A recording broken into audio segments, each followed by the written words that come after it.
Contes et légendes de Paris et de Montmartre. Le mendiant de la tour de Nesle.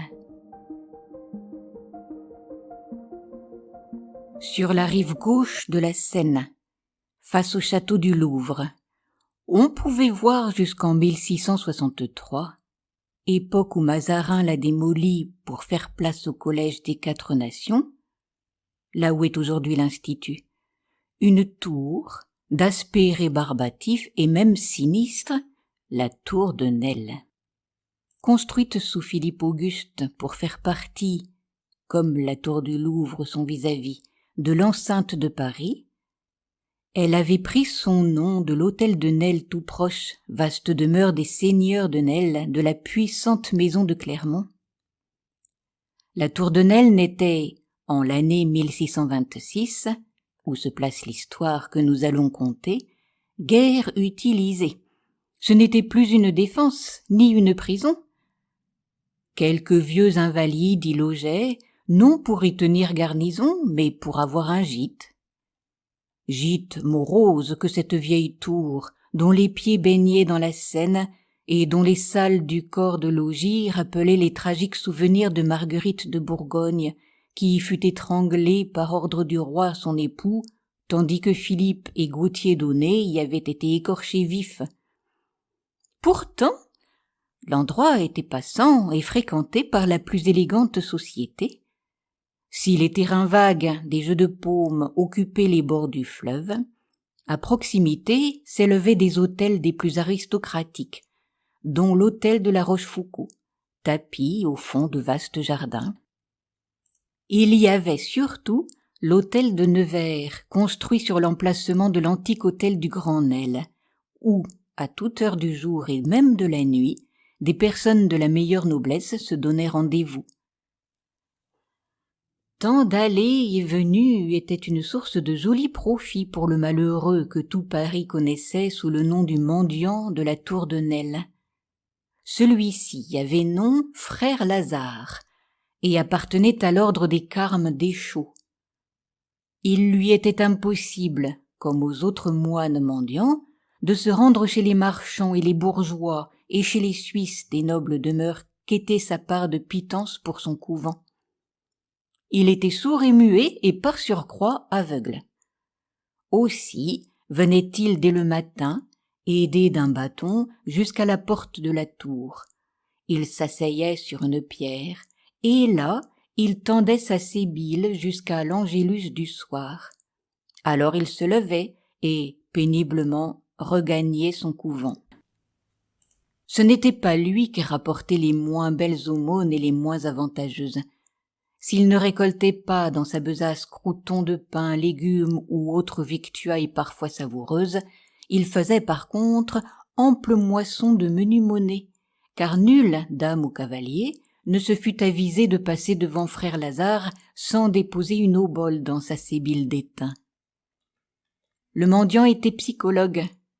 Il savait que si les grands de la terre sont souvent pitoyables aux misères humaines, ils ne veulent pas être trop brutalement heurtés par la vue même de ces infortunes. Aussi dissimulait-il toujours son triste visage, et jamais nul ne put dire qu'il avait vu ses traits sous son capuce éternellement baissé. Il y avait une assez nombreuse compagnie réunie ce soir de printemps dans l'hôtel de Nevers, où le duc Charles de Gonzague, continuant les traditions de son père et surtout de sa mère, la turbulente Henriette de Clèves, aimait recevoir. Les plus jeunes, parmi les hôtes, s'étaient répandus dans les beaux jardins, et sous les frondaisons avaient vite organisé, avec l'aide de quelques violons, un gai bal champêtre. Par les fenêtres ouvertes, on entendait les rires qui couvraient les rythmes à la mode, et les airs de danse qui commençaient à faire fureur. Ici, dans les grandes salles éclairées par de nombreuses bougies, on était évidemment moins gai. Des dames âgées, autour d'une table, jouaient en silence à la bouillotte. De vieux gentilshommes, compagnons du feu duc, fidèles aux modes qu'ils portaient sous le galant roi Henri, causaient dans les coins. Le groupe le plus animé, où l'on remarquait le maître de séance, était réuni autour d'une belle jeune femme qui ne paraissait pas avoir plus de 26 ans, Marie de Rohan-Montbazon, duchesse de Chevreuse. Elle avait épousé en premières noces le duc de Luynes et était déjà veuve et remariée. Sa vie était fort agitée. Ne disait-on pas qu'elle était l'âme de tous les complots contre le cardinal de Richelieu, à qui elle ne pardonnait pas d'avoir succédé à son premier mari dans la faveur du roi? Tous les nouveaux malcontents, et ils étaient nombreux, considéraient Marie de Chevreuse comme seule capable de les débarrasser d'un ministre haï qui prétendait abaisser la noblesse. Des châteaux avaient été rasés, des gentilshommes arrêtés ou bannis, et si l'on laissait faire l'homme rouge, on finirait par assister à des exécutions. C'est de ce mécontentement que l'on parlait ce soir, à mots très couverts, car le cardinal avait des oreilles partout, à l'hôtel de Nevers, dans le groupe où trônait la belle duchesse. Un grand jeune homme, habillé avec recherche, entrait à ce moment. Il regarda autour de lui, aperçut Marie de Chevreuse, et fendant le cercle qui l'entourait, il vint s'incliner devant elle et lui baisa la main. Discrètement, le groupe se dispersa, et les deux jeunes gens se trouvèrent seuls, en face l'un de l'autre. « Eh bien ?» interrogea la duchesse en dissimulant son impatience sous un sourire. « Tout est prêt », répondit à voix basse le comte de Chalais. Tel était le nom du jeune homme. « Et cette fois nous n'aurons plus les mêmes mécomptes que l'an dernier. » Henri de Talleyrand, comte de Chalais, avait en effet, l'an passé, déjà sous l'influence de madame de Chevreuse, tenté un coup de main contre Richelieu. Cette tentative avait piteusement échoué. Il s'en était bien tiré, et quelques vagues comparses avaient été jetés en prison. « Combien d'hommes ?» demanda la duchesse tout en lissant sa robe. « 10, c'est bien suffisant. Tous résolus. Il y a d'estrade. Pas de nom. Quand le signal sera donné, ils se rassembleront au lieu indiqué. Et la besogne sera faite. Bien faite. À merveille, dit la duchesse, en jouant négligemment avec son éventail. C'est à vous de choisir le jour et l'heure. Par exemple, il semblait que la tenture toute proche de l'endroit où causaient les deux conspirateurs eût remué. Marie de Chevreuse tapota plaisamment de son éventail fermé les doigts de Chalais et lui dit bien haut: « Sans doute irai-je demain entendre la messe au couvent des Augustins. J'y vais pour pouvoir, en sortant, remettre mon aumône au frère Lazare, le pauvre mendiant de la tour de Nesle. Je crois que cela me portera bonheur. »« Je ferai de même, » dit Chalais en riant. Sur quoi ils se séparèrent. Dans la chambre du cardinal au palais du Louvre, Richelieu travaille avec le père Joseph. Il est très tard dans la nuit. Le cardinal, drapé dans sa robe rouge, ne semble pas se soucier de l'heure. Il jette un coup d'œil rapide sur les rapports que lui passe son collaborateur. Parfois, il fronce le sourcil. Le ministre est jeune, mais ses traits sont durs et peu sympathiques. La peau est jaune et le grain épais. Les plis de sa bouche tombante trahissent l'amertume et le mépris de tout et de tous. Et il n'y a aucune onction ecclésiastique dans ses gestes brefs et volontaires. On gratte à la porte. Un serviteur, qui porte la livrée du roi, paraît sur le seuil. « Éminence, ce sont eux. »« Qu'ils entrent, » dit le cardinal. Avec force courbette, 3 hommes s'avancent dans la chambre. Ils ne payent guère de mine, on dirait des moines défroqués ou des clercs en rupture de basoche. « Savez-vous quelque chose ?»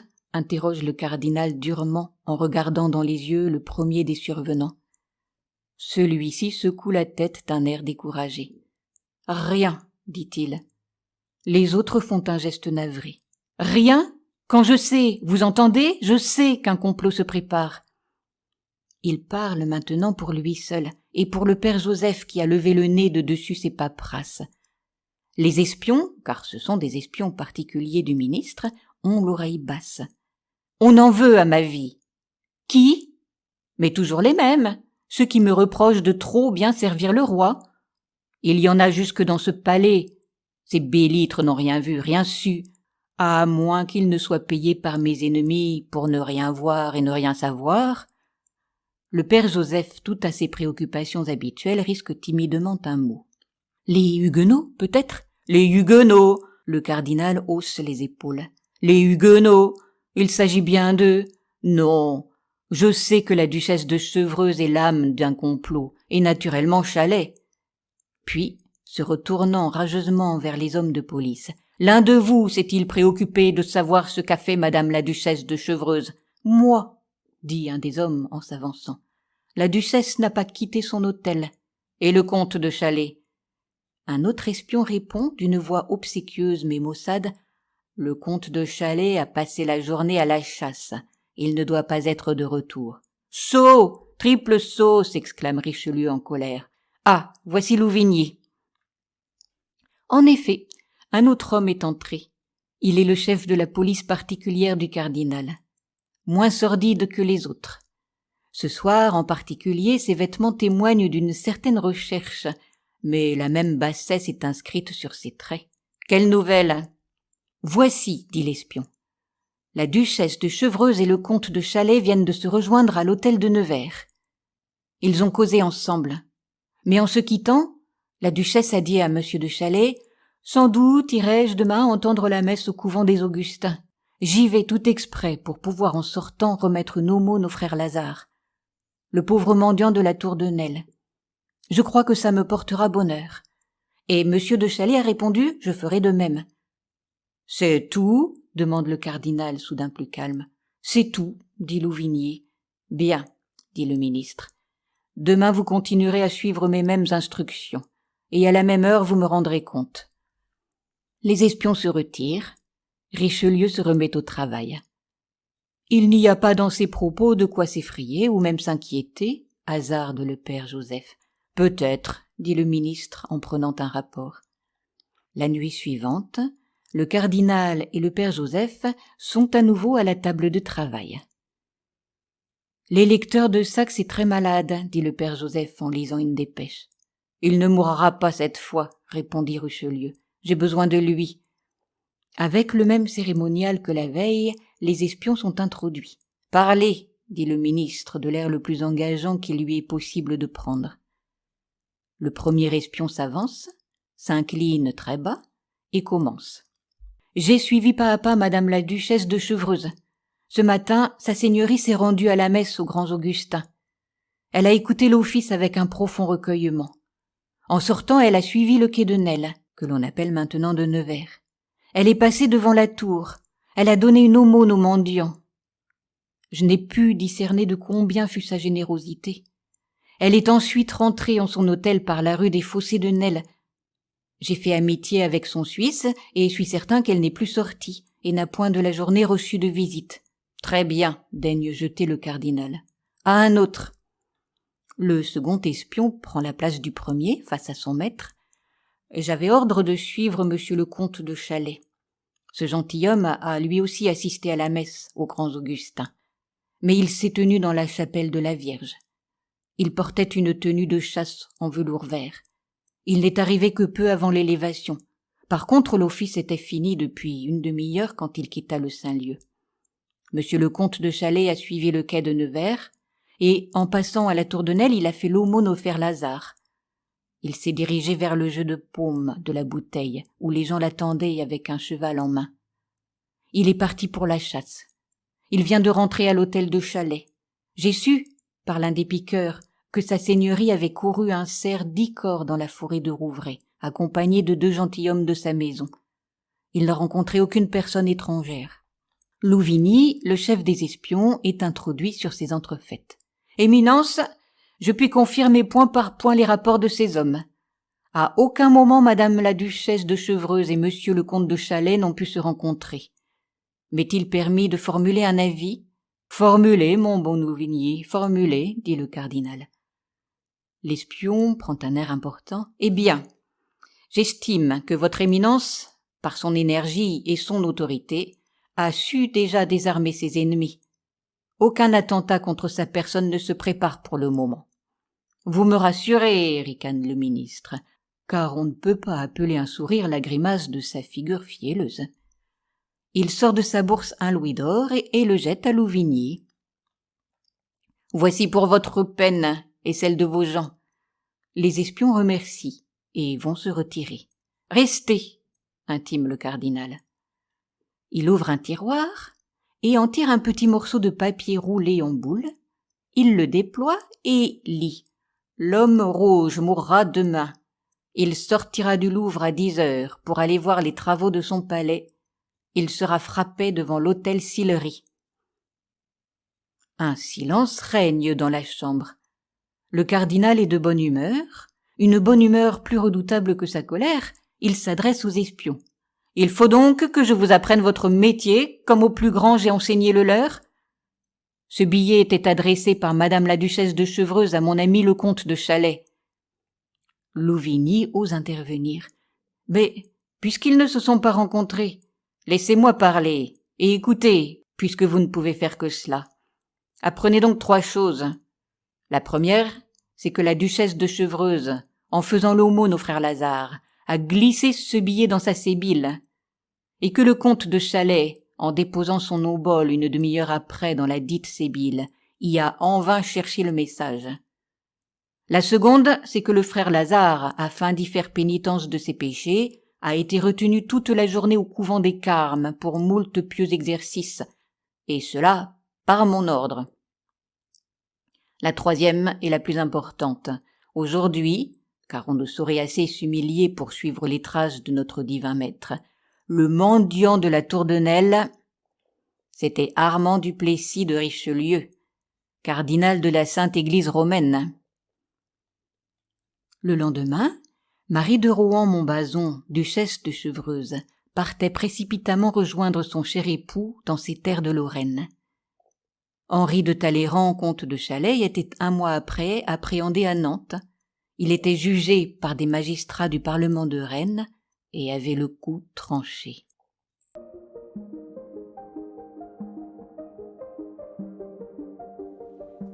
À bientôt pour de nouvelles aventures. Vous pouvez retrouver Histoire et Poésie sur ma chaîne Entendre lire.